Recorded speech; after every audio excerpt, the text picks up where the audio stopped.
think it's just important to understand that, you know, there's going to be times when a guy's not going to make the play.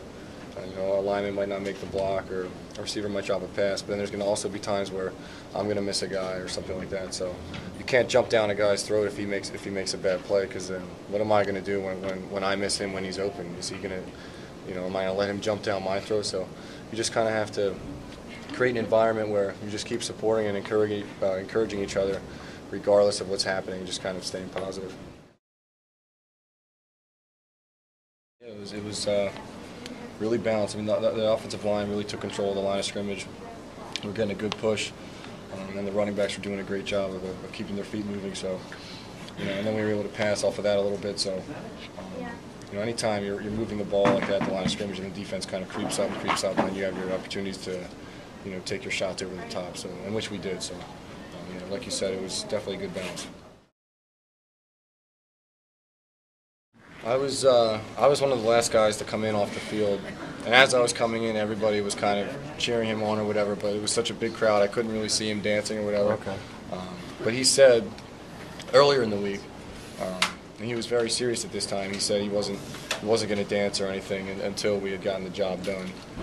But he said he would dance if we did it. So I didn't get to see it, but hopefully there will be other opportunities this season. Where I think it might be on the Dontrelle program. Yeah, that's good. I'll be able to see that too on the show. Probably some videotape somewhere.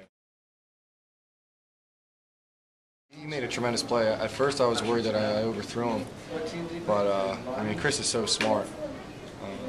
You know, so what he actually did was he put his head down and used his arms to run, and then made the play. A lot of times you'll see receivers, especially young receivers, if the ball's kind of overthrown a little bit, they'll just kind of run with their hands out like that and they'll lose their speed. So, but he was smart enough to use his arms to run, cover some ground, and then make the play. So, you know, I'm not surprised by that. He does that all the time. So that was a great play. Everything in our offense is based off of timing. So on that particular play, you know, it's take your drop, pitch, and throw.